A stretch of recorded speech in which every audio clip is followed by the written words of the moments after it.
벌써 2017년의 10월입니다. 10월이 되면 마지막 주가 종교개혁 주일입니다. 1517년입니다. 지금부터 500년 전입니다. 1517년 10월 31일에 우리가 잘 알고 있는 종교개혁을 한 루터라는 그 중세 신부가 비텐베르크라는 독일의 그 성당의 문에, 지금 가보면 그 루터가 쓴 95개조의 그 반박문을 동판에, 그 문을 동판으로 만들었는데 문 자체에 1번부터 95번까지 다 적혀져 있습니다. 그 당시에는 그냥 문이었는데 왜 이 로마의 교회가 면죄부를 파느냐, 이건 잘못된 것이다 라고 하는 반박문을 95개 조항을 적어서 이렇게 붙입니다. 그 이후로 이제 본격적인 종교 개혁이 일어납니다. 개혁은 새로운 일을 한다고 해서, 새로운 일을 무조건 한다고 해서 개혁이라고 할 수 없습니다. 아무리 새로운 일을 해도 내가 예전 그대로이면 그것은 새로운 일이 될 수가 없습니다. 결국 기독교라는 이름, 예수를 믿는다는 사람들이 세상의 근심거리로 전락된 이 세대를 바라보면서 왜 그럴까 생각을 해보면, 교회가 늘 새로운 일에는 관심을 가졌지만 정작 그 새로운 일을 하는 나에 대해서는 별로 생각해보지 않았다는 그런 생각을 해보았습니다. 종교개혁 당시에 외쳤던 세 가지 구호 중에 하나가 오직 은혜라는 말입니다. 오직 은혜. 그 오직 은혜라는 말의 뜻이 뭐냐면, 구원받은 죄인들이 조금씩 하나님의 말씀의 뜻에 따라서 착해지고 선해지고 공덕을 쌓아서 공로를 세워서 더욱더 하나님이 인정하실 만한 매력적인 사람으로 바꾸어지는 것, 그것이 오직 은혜가 아니라 죄인은 어떻게 해도 죄인이다 라는 겁니다. 아무리 선행을 해도 죄인은 죄인이고, 아무리 내가 노력을 해도 죄인은 죄인입니다. 전혀 하나님에게 용납되거나 사랑을 받지 못하는 존재가 이 죄인이라는 말입니다. 그런데 오직 은혜라는 말은 이런 용납받고 사랑받을 수 없는 이 죄인인 내가 정죄당하지 않고 계속해서 사랑을 받을 수 있게 되었다. 이것이 그 당시 얘기한 오직 은혜의 복음입니다. 예수 그리스도의 십자가 공로를 종교개혁한 칼빈은 기독교 강요에서 뭐라고 하냐면, 예수 그리스도의 십자가 공로 때문에 죄인은 이제 사랑을 받는 대상이 되었고, 하나님께서 변함없이 영원히 사랑하는 존재가 되었다. 이것이 은혜이다. 그래서 은혜는 하나님의 신성한 임재 방식이며 행동 양식이다. 그렇게 얘기합니다. 조금 더 쉽게 얘기하면, 계속해서 사랑한다, 계속해서 우리를 구원해 주신다, 이게 하나님의 은혜라는 겁니다. 우리는 계속해서 사랑하고 계속해서 은혜 베풀기가 참 힘듭니다. 오르고 내림이 있으니 가족들도 24시간 하루 종일 사랑하는 게 쉽지 않지 않습니까? 계속해서 사랑하신다, 계속해서 구원하신다는 말에 구원은 뭐냐면 쉬운 말입니다. 그냥 구덩이에 사람이 빠져 있으면 건져 올리는 게 구원입니다. 이렇게 들어 올려서 다른 곳으로 가는 게 구원입니다.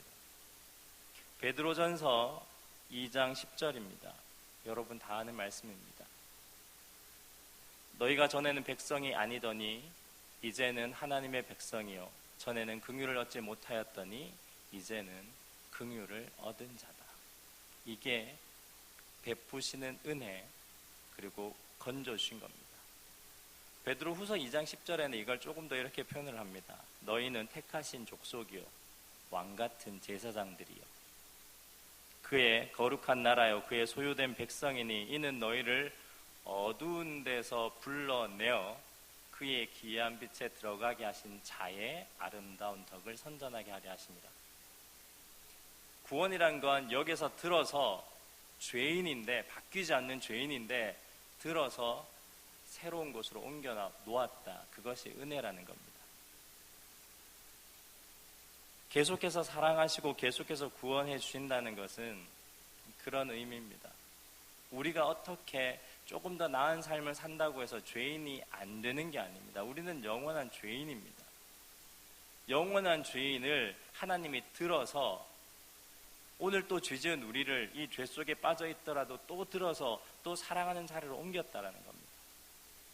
또 내가 죄에서 또 돼지처럼 그렇게 살지만 또 들어서 금가락지를 끼우고 새로운 옷을 입혀주신다는 겁니다. 또 오늘 약해서 또 토했던 것을 먹어도 다시 옮겨서 새로운 삶의 자리에 가져다 놓는다는 것이 은혜입니다. 그런데 죄의 삭은 사망이라고 성경에서 말하고 있습니다. 로마서 3장과 6장에 그렇게 얘기를 합니다.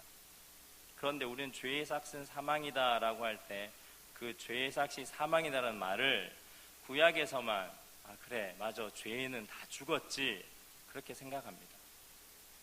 근데 이 시대도 우리가 사는 이 현대의 시대도 죄의 삭은 사망입니다. 하나님의 말씀은 변하지 않습니다. 그냥 그거 예수님이 십자가 못 박혀 죽으셨기 때문에 우리는 그냥 은혜 받았어 라고 하는 말이 아니라 여전히 죄의 삭은 사망이고 이 시대도 죄의 결과는 죽음입니다. 그런데 이렇게 생각해 볼 수 있습니다. 구약에서는 죄인들을 하나님께서 죽이셨습니다. 그런데 오늘 우리가 살아가는 이 세상에는 하나님은 우리를 죽이시지 않고 여기 살려두셨습니다. 심지어 구약의 얘기 중에 예배 드리는데 하나님의 원하시는 방법으로 드리지 않았을 때 불이 내려와서 그 사람 두 사람을 직사시킨 사건도 있습니다.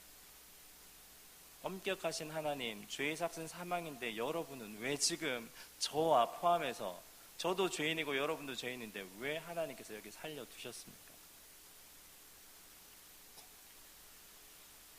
지금 신약시대니까 예수님께서 나의 죄를 다 사해 주셨으니까 내가 늙어 죽을 때까지는 그냥 산다라고 하는 건 굉장히 어리석은 대답이십니다.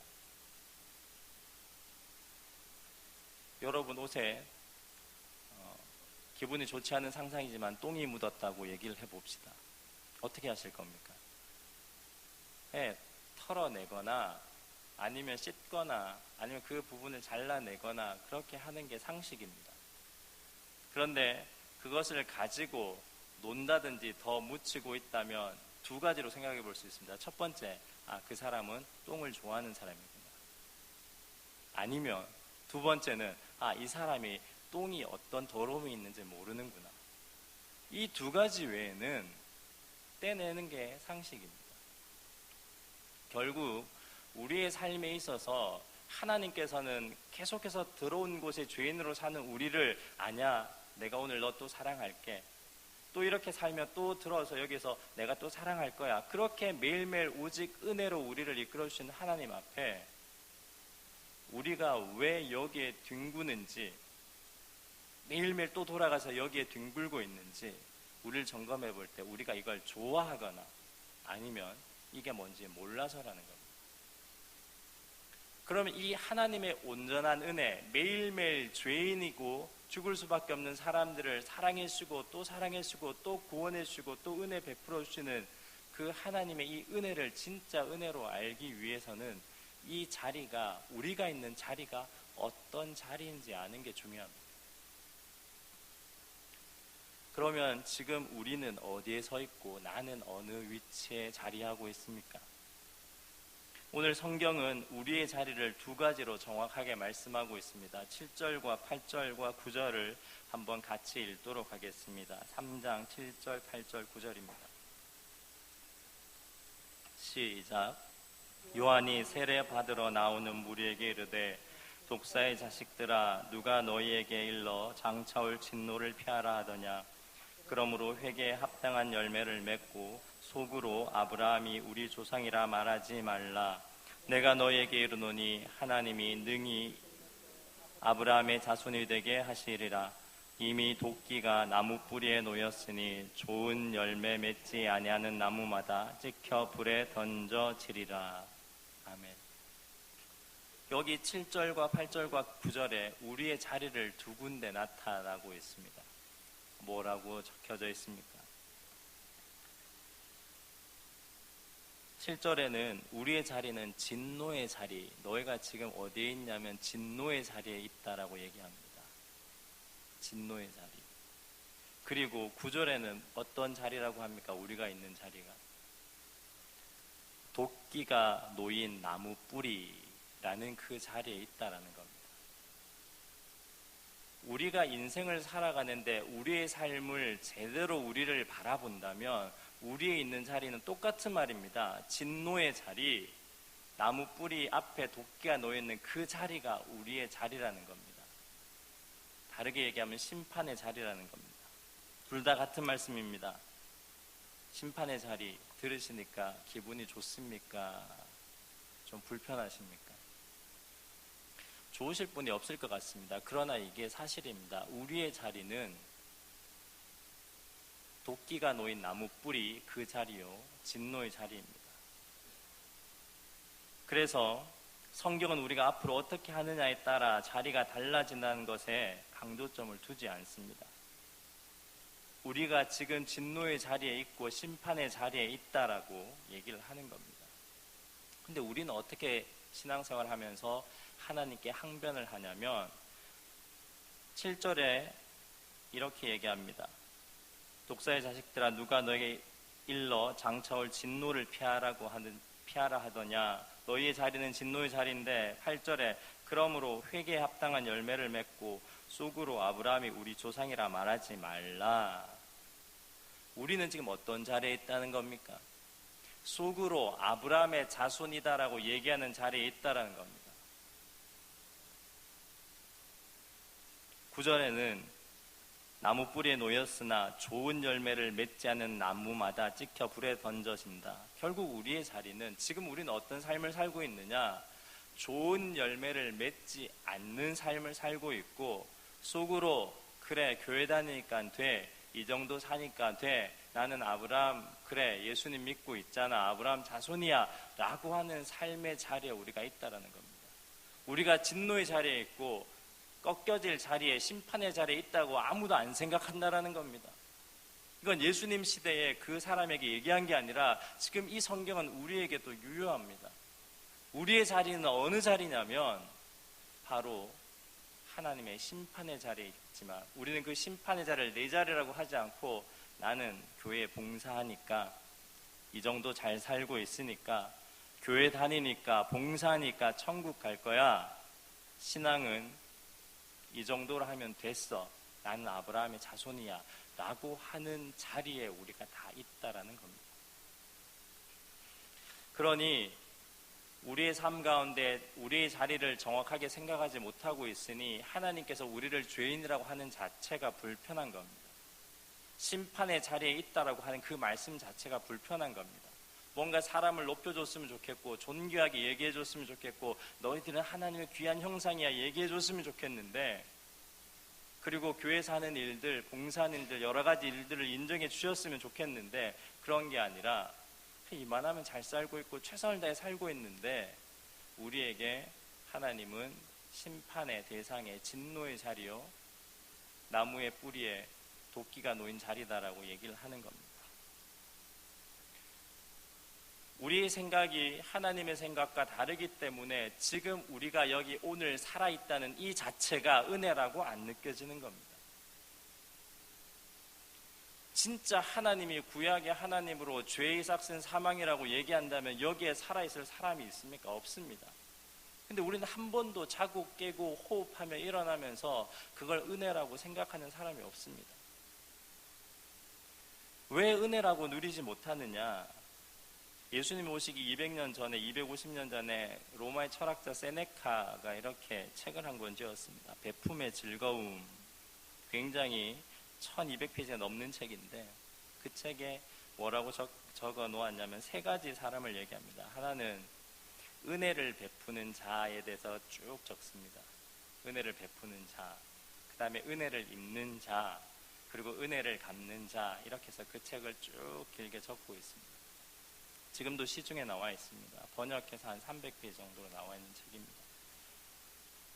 거기에서 왜 이 은혜 입는 자들이 어떻게 해서 은혜를 입는지에 대해서, 은혜를 베푸는 자, 입는 자, 은혜를 갚는 자가 있는데 가운데 부분에 은혜를 입는 자가 어떻게 은혜를 입느냐. 첫 번째, 은혜를 입는 자들의 공통점은 감사가 있다라고 합니다. 그리고 그 감사에는 그냥 일반 철학자의 얘기입니다. 그 감사에는 입 밖으로 내어지는 고백이 있다라는 겁니다. 두 번째는 은혜를 입는 자는 배은망덕하지 않다라고 합니다. 그리고 세 번째, 또 그 은혜를 입는 자들은 항상 그 일들에서 잊어버리지 않는다라고 얘기합니다. 근데 두 번째 얘기, 배은망덕을 한 200페이지로 설명을 하는데요. 이렇게 적고 있습니다. 왜 사람들이 은혜를 이렇게 잘 누리지 못하고 이걸 은혜라고 생각하지 않느냐.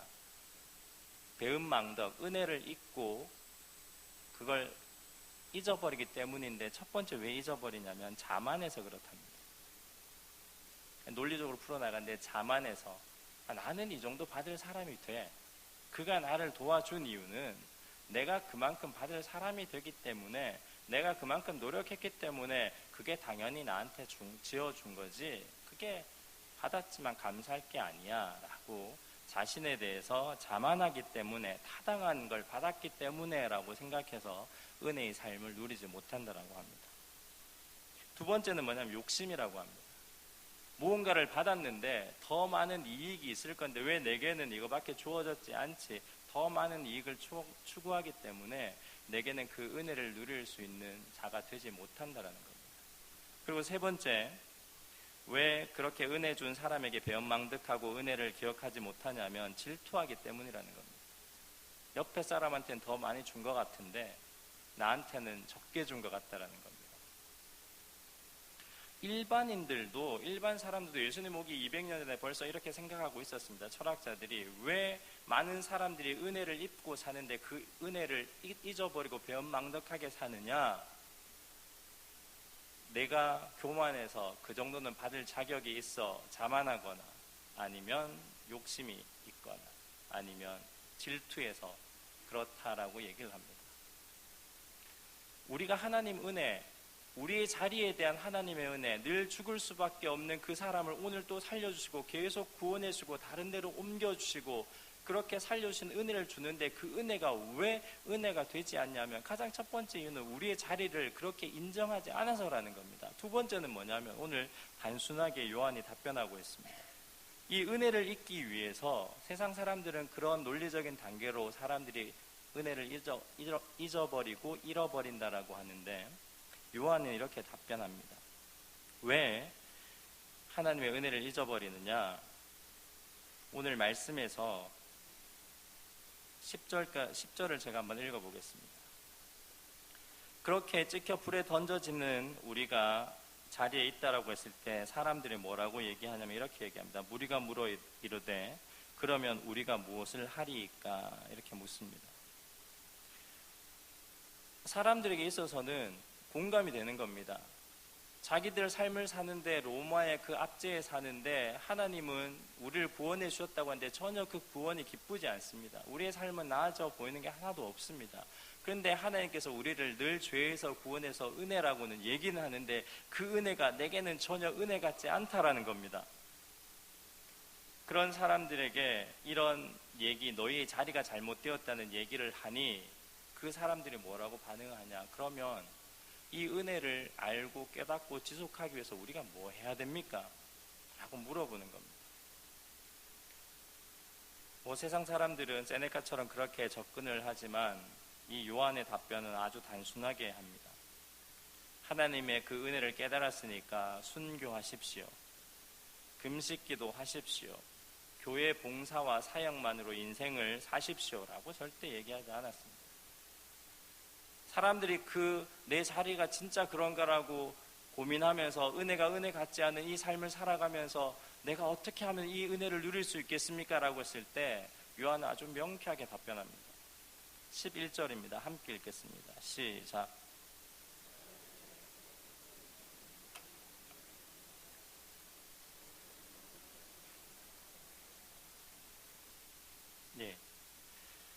옷 두 벌 있는 자는 옷 없는 자에게 나눠주고, 사람들입니다. 무리입니다. 무리에게는 옷 두 벌 있는 자는 옷 없는 자에게 나눠주고, 먹을 것이 있는 자도 넉넉한 자도 그렇게 해라.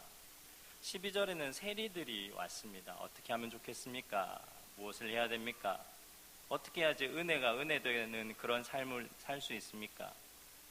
부과된 것 외에는 거두지 말라. 세 번째, 군인들이 왔습니다. 우리가 정말 이런 삶 가운데 마음을 바꾸고 은혜를 은혜답게 누리려면 우리는 무엇을 해야 됩니까? 사람에게서 강탈하지 말며 거짓으로 고발하지 말고 받는 급료를 족한 줄로 알라. 금식 기도해라, 교회 봉사해라, 순교하라, 특별한 일로 우리를 밀어가시는 게 아니라 하나님께서는 그냥 평범한 일상의 인생으로 돌아가라고 얘기를 하십니다. 엄마에게는 엄마의 길을 묻습니다. 아빠에게는 아빠의 길을 묻는 겁니다. 공무원에게는 공무원의 길을 묻고, 선생님에게는 선생님의 길을 묻는 겁니다. 지금 세상의 엄마들을 한번 보십시오. 아빠들을 보시고 공무원들을, 직장인들을, 목사를 한번 보십시오. 아이들이 학원 두세 개는 기본이고 아이들에게 최대한의 자유를 허락한다고 하지만 내가 허용할 수 있는 자녀상을 넘어가면 가차없이 그들의 삶을 옥죄입니다. 그러면서 자녀를 위해 이렇게 기도합니다. 하나님, 저희 자녀들을 하나님의 은혜로 지켜주십시오. 근데 그 사이에 뭐가 생략됐습니다. 좀 더 정확히 기도를 해보면, 하나님, 제 자녀들이 제가 생각하는 것을 온전하게 이루어서 제 마음이 흡족할 수 있도록 하나님께서 그들의 말씀해 주시고 지켜주십시오. 이게 가운데 빠진 상태에서 하나님, 우리 자녀들을 지켜주시옵소서라고 기도하는 겁니다. 직장에서는 어떻게 하면 내가 돋보일까? 적게 일하고 내 시간을 가질 수 있을까? 많이 벌까? 사업하시는 분들은 조금 더 받기 위해서, 조금 더 벌기 위해서 내 손을 벌리고 팔을 벌리기보다는 지갑을 닫는 게 우리의 삶입니다. 말씀으로 돌아가면 그 당시 옷 두 벌 있는 자는 괜찮은 삶을 사는 사람들입니다. 그런 사람은 풍족하게 사는 것으로 아마 하나님께 감사했을 겁니다. 그런데 옷 두 벌 가진 자가 나는 두 벌이 있으니 하나님 감사합니다, 하나님 은혜라고 고백하는 게 아니라 나는 옷 한 벌로 족한 나구나 라고 생각하는 게 하나님께서 얘기하시는 은혜의 삶의 시작입니다. 우리의 일상의 자리로 돌아갔을 때 지금 너는 옷 두 벌 있는 걸로 만족했다면, 옷 두 벌 있다면 한 벌은 다른 사람에서 주고 와보라는 겁니다. 다르게 얘기하면 나는 옷 한 벌로 족한 사람입니다 라고 한 번이라도 너의 자리, 너의 마음을 생각해 봤냐라는 겁니다. 옷 한 벌로 족한 것이 나요, 나눠주는 것이, 나눠주어 없어지는 것이 아니라 그냥 그렇게 나눠주면 그게 내 삶이구나, 나구나라고 생각해보라는 겁니다. 음식도 마찬가지입니다. 음식이 풍족하면 풍족한 음식으로 만족하는 게 내가 아니라 나는 최소한의 양으로 먹는 게 만족하는 나라는 걸 왜 너희는 한 번도 생각하지 않았냐라는 겁니다. 세리들도 부과된 것 외에는 더 받지 말라. 그럼 그 시대는 어떻게 했다는 겁니까? 부과된 것 외에 더 받았다는 겁니다. 그래야 부를 축적하지 않겠습니까? 왜 그래도 그런 일들이 성행했냐면 로마에 세금을 바쳐야 되는데 그 군사력을 가진 사람들이 그 세리들의 뒤를 보아주었습니다. 그리고 그 군사들도 그 세금 중에 일부를 받았다는 겁니다. 결국은 그래야 상납도 하고 자신도 배불렀기 때문입니다. 그런데 너희들 세리들아, 정직하게 직업으로 정한 세금을 받고 로마가 정한 세금의 일부를 정직하게 급료로 받는 그 세리가 나여야 한다라고 하는 생각은 한번 해본 적이 없느냐, 그 얘기입니다. 군인들도 마찬가지입니다. 로마의 파병 군사도 있었고 그 시대는 이스라엘 사람인데, 유대인인데 이 로마의 군에 들어가서 급료를 받는 사람들도 있었습니다. 로마의 군인의 권위가 주어지니 강제 노역을 시킬 수 있는 권한이 주어집니다. 오리를, 짐을 질고 가게 하는 권한도 생깁니다. 그렇게 해서 더 많은 폭력과 강탈로 사람들에게 일들을 얻고 돈들을 얻습니다. 그러면 이런 군사들에게 너희는 정한 급료로 만족하고 과세하지 말고 강탈하지 말라. 그게 너라고 생각해 본 적은 없느냐? 우리는 지금 죄를 짓고 살면서도 그게 세상 사람들이 다 그렇게 사니까 나는 아브라함의 자손이고 그렇게 돼지처럼 살고 있지 않다라고 우리는 다 생각하고 있다라는 겁니다. 근데 우리의 자리가 나는 이 정도 살면 아브라함의 자손의 자리야라고 생각하지만 사실은 엄격하게 얘기하면 진짜 아브라함의 자손의 자리는 옷 한 벌로 만족하는 것이 나구나라고, 왜 그 생각은 안 하고 두 벌이 있는 걸로 그냥 감사하고 사느냐라고 얘기하는 겁니다. 은혜가 은혜로 느껴지기 위해서는 오늘 말씀을 정리하면 두 가지입니다. 첫 번째는 일상으로 돌아가는 겁니다. 많은 종교적인 행위를 해서 내가 하나님한테 은혜를 받겠다, 은혜다라고 얘기하는 게 아니라 일상의 삶으로 돌아가십시오. 종교적 행위가 아니라 내가 이만하면 아브라함 자손이야, 교회도 열심히 섬기니까, 그렇게 해서 종교적 행위로 돌아가지 마십시오. 종교개혁자 칼빈이 프랑스 제네바에서 종교개혁을 일으켰습니다. 그리고 소도시를 만들었습니다. 정치도 했고, 물론 잘못된 전쟁도 하기도 했지만 정치도 하고 여기는 하나님 나라를 만들어 보기 위해서 굉장히 노력을 했습니다. 근데 그 칼빈이 살았던 제네바의 빵집에 이런 문구가 있었습니다. 빵, 소명, 이렇게 적혀져 있었습니다. 그리고 그 밑에 문구가 뭐냐면 이 빵을 통해 하나님의 백성이 먹고 살아간다. 이게 칼빈의 소명입니다. 우리가 무언가를 해서 우리의 자리를 어떻게 하면 하나님의 은혜를 누릴 수 있느냐, 교회 일하고 전도하고 선교하고 그게 나쁘다는 게 아니라 우리의 일상이 무너진 채로 무언가 종교적 행위를 해서 내가 그래도 구원받았지라고 하는 게 아니라는 겁니다. 칼빈은 우리가 일상의 삶으로 제대로 돌아갔을 때, 그리고 그 일상의 삶 가운데 이 빵을 통해 하나님의 백성이 먹고 살아간다는 생각을 있다면 그 사람은 빵에 아무렇게나 못 만듭니다. 이물질 못 넣습니다. 이상한 걸 첨가해서 가격을 낮출 수도 없습니다. 이런 게 내가 조금만 더, 오늘 조금만 더 벌면 좋겠는데, 그래 조금 덜한 재료를 사용해야지. 벌써 무엇입니까? 하나님께서 구원해 주셨다라는 그 구원받은 백성으로 내 자리가 심판의 자리, 도끼가 놓인 나무의 자리라고 생각 안 하고, 그래 이 정도면 괜찮아, 난 아브라함 자손이니까 하고 이렇게 한다는 겁니다. 그러나 하나님 보시기에는 그렇게 하면 안 된다라는 겁니다. 그래서 일상의 소명으로, 하나님 주신 소명으로 들어가서 이 빵은 하나님 백성이 먹고 사는 빵이다라고 그렇게 빵집 앞에 써서 붙여놓는다면 그 사람의 일상 가운데 일어나서 하는 모든 반죽부터 시작해서 판매하는 행위까지 그 사람의 일상은 은혜의 일상으로 가기가, 은혜를 누리고 경험하기가 쉽다라는 겁니다.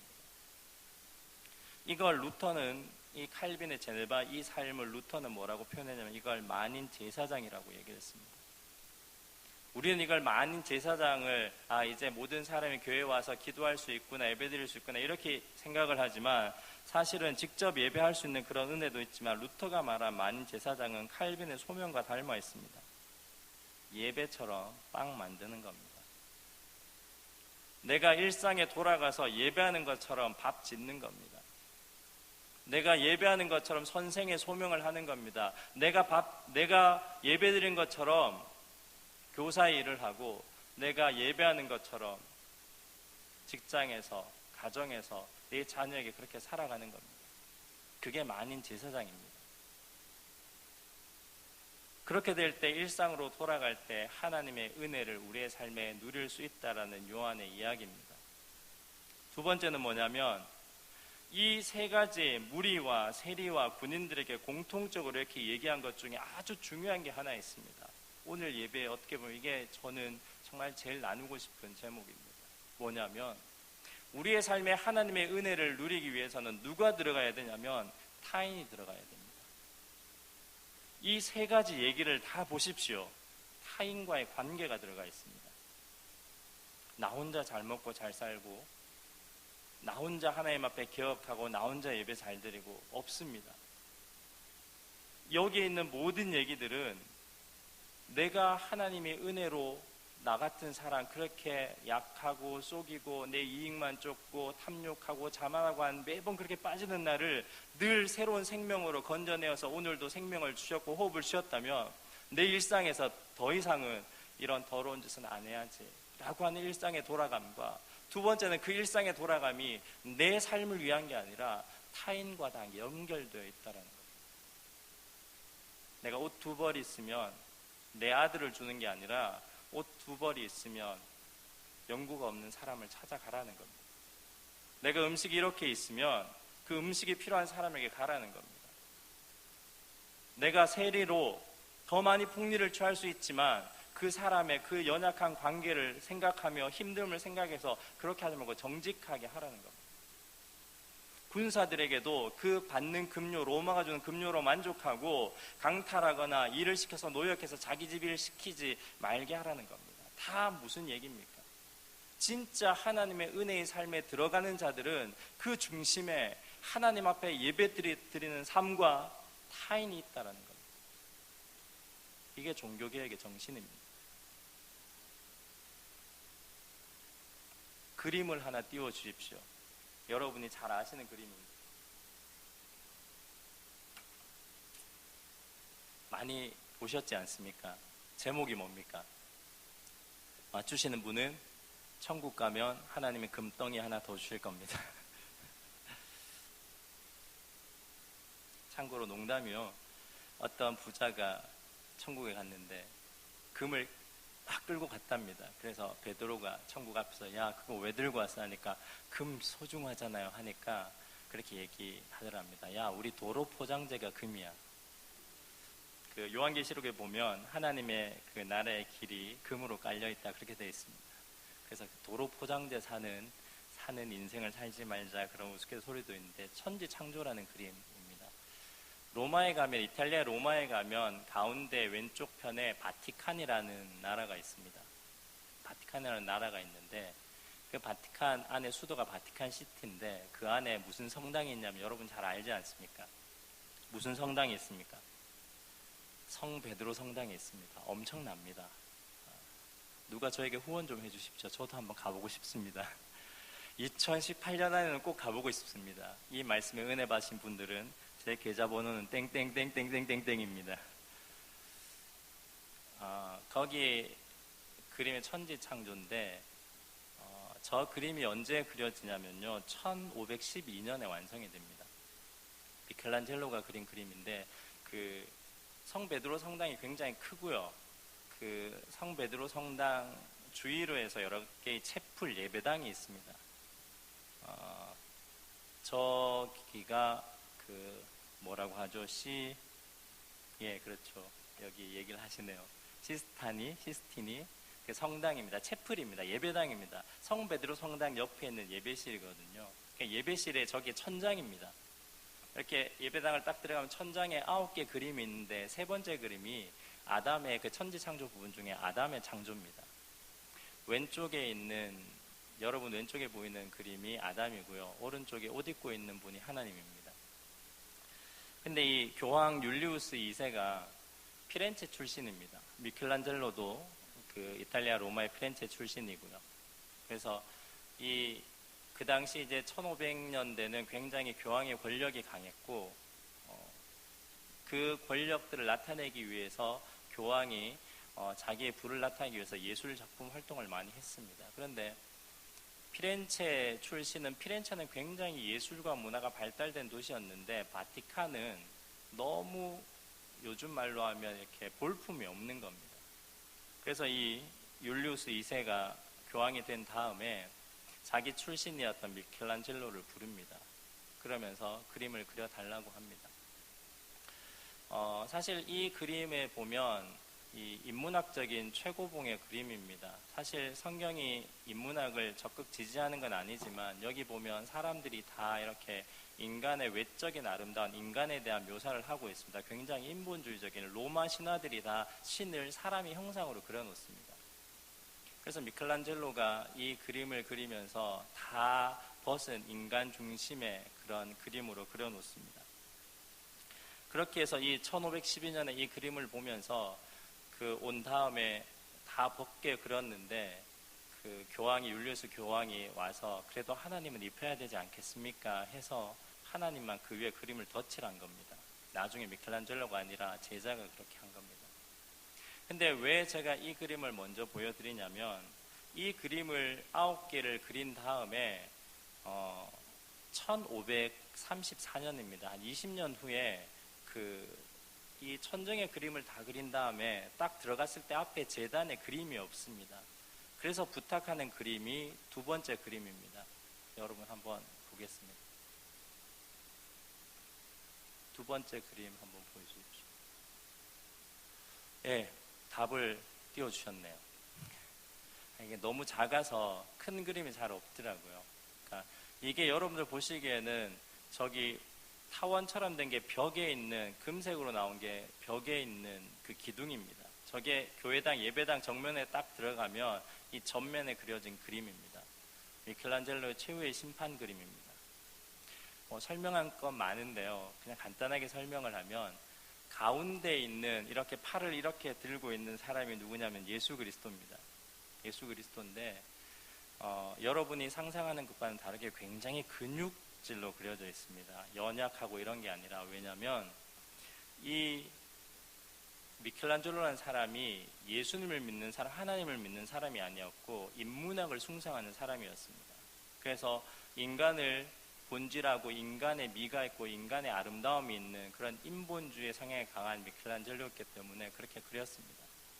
그리고 이 그림에 있어서 그 얼굴을 딱 보면 자세히 확대를 해서 보면 세 번째 그림을 한번 보여주십시오.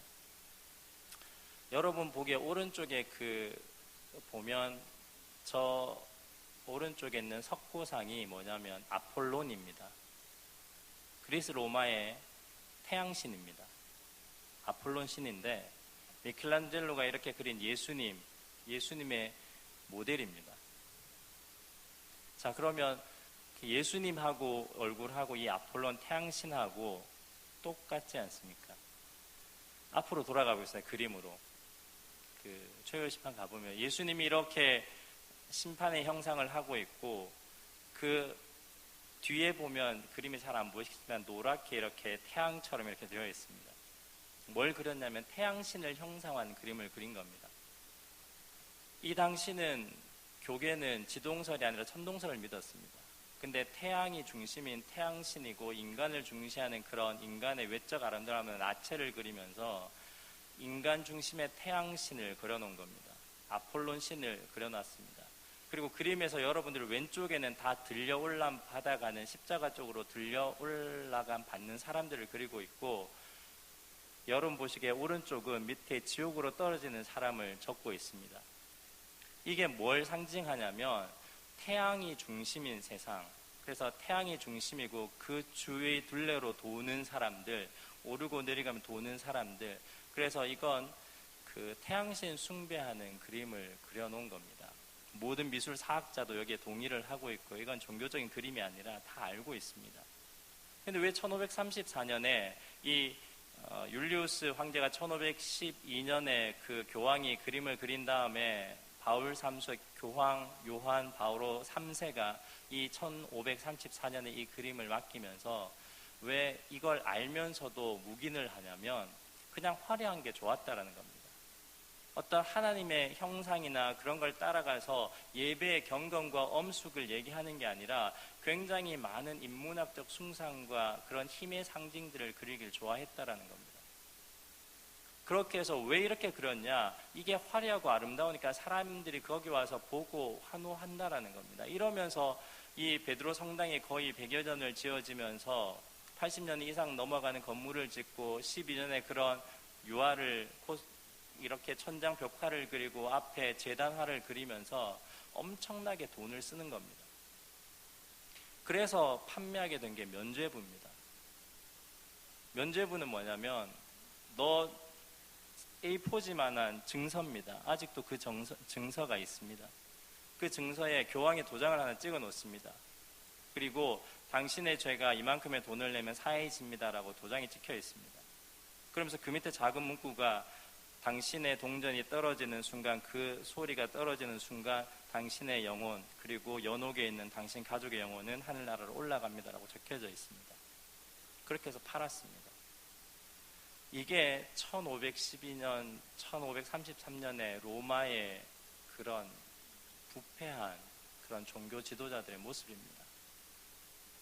바울 3세도 다 알았습니다. 이게 태양신을 숭배하고 있는 그림이라는 것도 알고, 이게 지동설을 의미하는 그림이라는 것도 알고, 또 이게 전혀 하나님을 숭배하는 그림이 아니라는 걸 알면서도 그 예술적 가치에 해서 그냥 다 넘어가고 묵인했던 상황들입니다. 이렇게 하니까 어떤 사람이 나타나냐면, 네 번째 그림을 한번 보여주십시오. 한 번 더 엔터 쳐주십시오.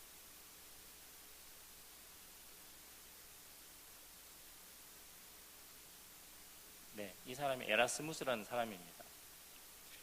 그 에라스무스라는 사람이 네덜란드 사람인데, 이 사람이 어떤 일을 했냐면, 이 사람도 인문학자입니다.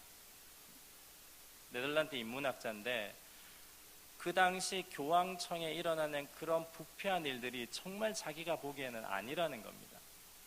사실 이 당시는 출판 인쇄술이 없었기 때문에 라틴어로 된 성경은 교부들만 보고 있었고, 그 교황이나 교부들이 보는 성경 값이 요즘으로 따지면 한 700만 원에서 1000만 원 정도 된다고 합니다. 그러니까 서민들은 생각할 수도 없었습니다. 그리고 어려운 학문적인 라틴어로 적혀있기 때문에 웬만한 사람 읽지도 못했습니다. 근데 이 에라스무스라는 인문학자가 로마가 너무 썩어가니까, 이 교황청이 썩어가니까 이 라틴어 성경을 읽으면서 진짜 원문이 이럴까라고 이 사람이 책을 수집하기 시작합니다. 그래서 성경을 쓰여진, 헬라어로 쓰여진 신약 성경들을 모으기 시작합니다. 그래서 이 사람이 신약 성경을, 에라스무스라는 사람이 신약 성경을 어떻게 쓰냐면, 한쪽 면에는 라틴어로 쓰고 한쪽 면에는 그 헬라어 원문을, 원래 예수님 당시에 쓰여졌던 그 그리스 말로 적고, 그 밑에는 자신의 언어로, 이 말은 서민의 언어로 다 적습니다. 대표적인 이 비교하는 게 정말 많이 다른데, 여러분 이 정도로 얘기하면 가장 쉬운 게, 회개하라 천국에 가까이 왔느니라, 그 회개하라라는 그 메타노이아라는 그 헬라어를 이 라틴어로는 교부들만 보는 성경에는 뭐라고 적어놨냐면 고해성사라 이렇게 번역되어 있습니다. 이 정도로 번역을 했다면 완전히 이게 번역의 오류가, 이게 대표적인 건데 그 외에도 너무 많습니다. 에라스무스는 그런 구절들마다 어떻게 적냐면, 꼭 회개라는 말이 고해성사란 말은 아니지 않습니까? 라고 그렇게 한 절 한 절마다 오역된 걸 반박하면서 책을 씁니다. 그렇게 해서 이 사람과 친구가 된 사람이 누구냐? 루터입니다. 그래서 1515년에 이 사람이 만나게 되고요. 같이 계속해서 개혁을 하고 영향을 받아서 성경을 독일어로 번역하기도 하고 하면서 영향을 많이 받는데, 제가 이 긴 얘기를 한 이유가, 로마가 그렇게 교황청이 부패하고 이방의 신을 막 섬기고, 그 그림을 보시면요, 무녀들 그림도 있고 완전 혼잡합니다. 그런 상태에서 이 에라스무스는 인문학자였는데도 말미암고, 인문학자였지만 그렇게 연구를 했습니다. 그러니 옆에서 루터가 같이 하면서 종교육을 시작하는데, 이 두 사람이 1517년에 갈려지게 됩니다. 이게 오늘 마지막 결론인데, 에라스무스는 뭐라고 얘기하냐면, 나는 우리의 교회가 중요하다고 생각한다라고 돌아섭니다. 그게 뭐냐면, 안에서 개혁이 중요하다라는 겁니다. 에라스무스가 뭐라고 얘기하냐면, 지금 교황청에 필요한 건 잘못됐다는 걸 얘기해 주는 게 아니라, 이런 것들을 서서히 얘기해 주었을 때 이게 제자리 찾아가는 게, 이런 체제가 전복되지 않고 하는 게 맞는 거다라고 하면서, 인문학자로서 그냥 교황을 인정하고 이 대세를 인정하면서 좀 잘못되었지만 좀 찾아갔으면 좋겠다라고 이렇게 갑니다. 우리가 잘 되면 되고, 우리가 믿는 종교가 좀 안정적이면 돼라고 합니다. 그런데 루터가 무슨 얘기를 하냐면, 아니다, 이 결정에 있어서 만약에 이렇게 가게 된다면 너는 괜찮을 수 있고 나는 괜찮을 수 있겠지만 내 앞에 있는 수많은 사람들은 더 힘들어질 것이다. 그렇게 해서 에라스무스에게 얘기합니다. 우리를 선택하고 교황청을 선택하고 로마를 선택할 게 아니라 우리는 앞에 있는 사람들을 선택하자라고 설득을 합니다. 그런데 에라스무스가 아니다라고 갈랐습니다. 저는 에라스무스가 잘못했다라고 얘기하는 게 아니라, 그러면서 이 루터가 그 많은 개혁을 하면서 그런 얘기들을 합니다. 이것이 은혜였다라고 고백합니다. 긴 얘기가 있지만 여기서 마치겠습니다. 일상에 있어서, 우리의 삶에 있어서 왜 오늘 살아가고 숨을 쉬고 코에서 호흡이 나가는 이 삶이 별로 은혜 같지 않게 느껴지냐면, 우리의 삶의 두 가지를 잃어버려서 그렇습니다. 첫 번째는 일상을 예배처럼 안 살기 때문입니다. 예배처럼 안 사는 일상을 잃어버렸기 때문에 내 호흡 있는 지금 이 순간이 은혜롭다는 생각이 안 드는 겁니다. 그리고 두 번째는 내 삶 가운데 왜 은혜를 못 느끼느냐, 내 삶에 내 앞에 사람이 없기 때문입니다. 오로지 내 가족, 내가 먹고 사는 것만 있기 때문에. 그러면서 우리는 항상 결론이 무엇입니까? 나는 아브라함 자손이다. 나는 구원받을 거야. 예수님 시대나 지금 시대나 다를 게 없습니다. 우리의 삶에서 진짜 우리의 호흡이 의미 있고 은혜라고 고백하시려면 여러분 선택하십시오. 일상을 거룩하게 살아내는 삶과, 그리고 타인이 여러분의 삶 안에 들어오는 것, 이 두 가지를 놓쳐버리기 시작할 때 우리의 삶은 메마르게 되고, 또 그저 그런 하루가 되며 늘 우리의 입에서는 나는 천국 갈 수 있을 거야, 아브라함 자손이지 라고 되는 반복의 삶이 될 겁니다. 여전히 종교개혁은 진행되고 있고 우리도 개혁해야 되는 사람들입니다. 기도하겠습니다.